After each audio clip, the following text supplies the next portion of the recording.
નમસ્કાર દોસ્તો, ભારતીય જનતા પાર્ટી જેના જેટલા આપણે વખાણ કરીએ એટલા વખાણ એમના ઓછા પડે. ગુજરાતની અંદર તો ખાસ નરેન્દ્ર મોદી એક તરફ વાતો કરે છે, બેટી બચાવો બેટી પઢાઓ. આપણને એવું લાગે કે આ સૂત્ર નરેન્દ્ર મોદીએ વર્ષો પહેલા જે બહાર પાડ્યું હતું એ સૂત્ર ફક્ત એક કાગળ ઉપર જ લખાઈને રહી ગયું.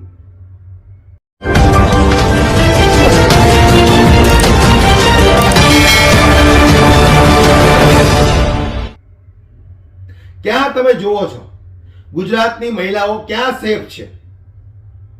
ઘરની બહાર નીકળવું હોય તો લુખાઓ આવારા તત્વોથી ડર લાગે છે. કંઈક ને કંઈક બળાત્કાર થઈ જશે, છેડતી થશે, અપહરણ થઈ જશે. કંઈ ન મળે તો તમે જુઓ છાસવારે બળાત્કારની ઘટનાઓ સામે આવે. એમાં લગભગ આપણે વાત કરીએ તો ભારતીય જનતા પાર્ટી સાથે સંકળાયેલો જ હોય છે બળાત્કારી. એટલે જ તો કીધું છે ને કે જેટલા લુખાઓ છે, જેટલા આવારા તત્વો છે, જેટલા બળાત્કારીઓ છે, જેટલા ખનીજ માફિયાઓ છે, જેટલા બુટલેગરો છે, જેટલા ચરસ, ડ્રગ્સ, દારૂ, અફીણનો ધંધો કરનારાઓ છે, એ બધા જ 2 નંબર વાળા ભારતીય જનતા પાર્ટી સાથે કંઈક ને કંઈક સંકળાયેલા છે, અથવા તો ભારતીય જનતા પાર્ટીના નેતા સાથે એમના ફોટા તમને જોવા મળશે. ત્યારે મારે વાત કરવી છે દોસ્તો, વિડીયોને વધુમાં વધુ શેર કરજો, દરેક લોકો સુધી પહોંચાડો, એટલે ખબર પડે કે નરેન્દ્ર મોદી જે રીતે ફાકા ફોજદારી કરે છે, બેટી બચાવો બેટી પઢાઓ, ક્યાં છે અહીંયા મહિલાઓ સેફ? ક્યાં બેટી બચાવી અમારે? ત્યારે આજે એક કિસ્સો સામે આવ્યો છે. ઘટના સાંભળીને તમે હચમચી જશો દોસ્તો. સંજેલીના એક ડાળસીમમાં રહેતી એક મહિલા, એમણે પ્રેમ કર્યો છે, એ એમની પર્સનલ મેટર છે. 3 સંતાનોની માતા છે, એમના પ્રેમી સાથે રહે છે. ત્યારે એમના સાસરિયા પક્ષના લોકોએ શું કર્યું? એમને અર્ધનગ્ન કરી અને એમનું સરઘસ કાઢવામાં આવ્યું. ગાળાગાળી કરતો વિડીયો એક સોશિયલ મીડિયામાં વાયરલ પણ કર્યો. એ લોકોની હિંમત જોવો તમે. એક મહિલાઓને અર્ધનગ્ન કરી એમનું સરઘસ કાઢવામાં આવે છે. ત્યારે આ ઘટનાને લઈને પોલીસે તપાસ કરી અને 15 આરોપીઓને ઝડપી પાડ્યા છે. પણ મારો કહેવાનો મતલબ એ છે કે આ 15 લોકોને જે ઝડપી પાડ્યા છે એમને સજા શું મળશે? એમને શું સજા મળશે? મારો આ સરકારને સવાલ છે, પોલીસને સવાલ છે, ગૃહમંત્રી હર્ષ સંઘવીને સવાલ છે, મુખ્યમંત્રી ભૂપેન્દ્ર પટેલને મારો સવાલ છે કે પછી તમે પણ નરેન્દ્ર મોદીની જેમ મોઢા પર ટેપ લગાવીને બેસી જશો? જે રીતે મણિપુરમાં મહિલાઓને નગ્ન કરીને રસ્તા પર દોડાવી એમનું સરઘસ કાઢવામાં આવ્યું હતું, ત્યારે દેશના વડાપ્રધાન નરેન્દ્ર મોદીના મોઢા પર ટેપ લાગી ગઈ હતી.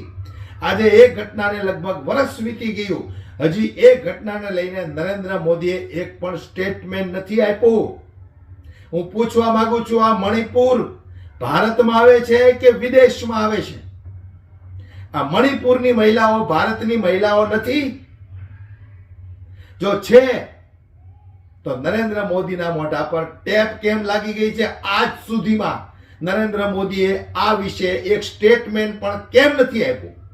શરમ લાગે છે એને કે હું જ જ્યારે બણગા ફૂંકતો હોઉં કે બેટી બચાવો બેટી પઢાઓ, અને ગુજરાતની મહિલાઓને નગ્ન કરીને એમના સરઘસ જ્યારે નીકળતા હોય તો કયા મોઢે હું જનતાની સામે બોલું?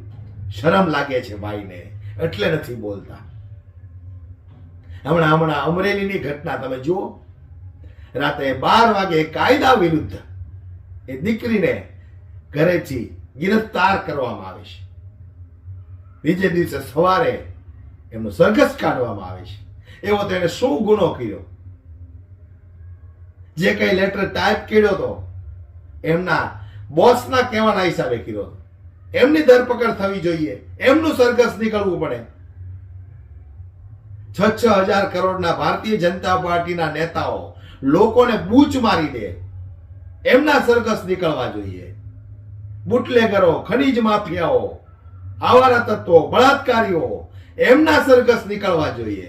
એના બદલે નિર્દોષ જનતાના સરઘસો નીકળે છે, મહિલાઓના સરઘસો નીકળે છે, કંઈક નગ્ન કરીને, કંઈક અર્ધનગ્ન કરીને. આ મારું ગુજરાત છે. શરમ આવે છે મને. ગૃહમંત્રી હર્ષ સંઘવીને હું કહું છું કે આ જે 15 આરોપીએ જે આ કૃત્ય કર્યું છે, મહિલાને અર્ધનગ્ન કરીને એમનું જે સરઘસ કાઢ્યું છે, એમને તમે શું સજા કરશો? કે પછી ગોધરા કાંડની વખતે જે બિલ્કિસ બાનો ઉપર 11 લોકોએ બળાત્કાર કર્યો હતો અને એ બળાત્કારીઓને અમુક સમય પછી બાઇજ્જત બરી કરવામાં આવ્યા, એવી જ રીતે આ લોકોને તમે પણ પોલીસ સ્ટેશનમાંથી છોડી મૂકશો? છે જવાબ તમારી પાસે. મુખ્યમંત્રી ભૂપેન્દ્ર પટેલને કહું છું, છે જવાબ તમારી પાસે? નહીં હોય. કારણ કે રોબોટ જેમ કામ કરવાનું છે. ક્યાંથી જવાબ હોય? ઉપરથી ઓર્ડર આવે તો કંઈક બોલે ને. હે, જાગો. ગુજરાતનો આત્મા જાગવો જોઈએ. આવી આવી ઘટનાઓ સામે આવે છે, ગુજરાતનો આત્મા જાગવો જોઈએ. જીવતી લાશ બનીને રહી ગયા છો તમે બધા, જીવતી લાશ બનીને. બોલવાની કોઈનામાં તાકાત નથી.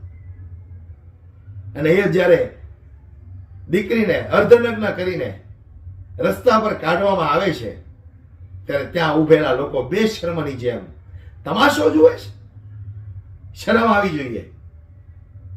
શરમ આવી જોઈએ. આપણા દેશની મહિલાઓને જો અર્ધનગ્ન કરીને રસ્તા ઉપર એમનું સરઘસ કાઢવામાં આવતું હોય ને આપણે જો તમાશો જોતા રહી જઈએ ને, તો આપણામાં અને જીવતી લાશમાં કઈ ફરક નથી. આજે એ દીકરીઓ છે, કાલે મારા તમારા ઘરની દીકરી પણ હોઈ શકે. એટલું યાદ રાખજો તમે, એટલું યાદ રાખજો. કારણ કે આ એ સરકાર છે કે જ્યાં દીકરીઓના સરઘસ કાઢો, કે કોઈના ગળા કપાઈ જાય, કે કોઈની સાથે બળાત્કાર થાય, તો એના પેટનું પાણી નથી હલતું. એને કશો ફરક નથી પડતો. એને એની ખુરશી સાથે મતલબ છે, એના વોટ સાથે મતલબ છે. એટલે જાગૃત તમારે બનવું પડશે. તમારે જાગૃત બનવાનું છે. તમારે વિચારવાનું છે કે અમારો પરિવાર કોના હાથમાં સેફ છે. કયા નેતા સત્તામાં બેસે તો અમારી બેન દીકરીઓ રોડ રસ્તા પર જ્યારે પણ કામ હોય ઘરમાંથી નીકળે તો જેવી રીતે જાય એવી જ રીતે પાછી આવે. આ બધો વિચાર તમારે કરવાનો છે. કીધું એમ, સત્તામાં બેઠા એને ઓલાદ નથી, એ 2 ઓલાદ છે. એટલું યાદ રાખજો. એટલે એક ઓલાદનું દર્દ શું હોય, એક મા બાપ સિવાય કોઈ ન સમજી શકે. આ તો બધા 2 ઓલાદ છે. એને શું ફરક પડવાનો છે? એને તો બસ ચૂંટણી આવે એટલે તમારો વોટ જોઈએ. આપો જ વોટ, જેટલા જેટલા આપો છો.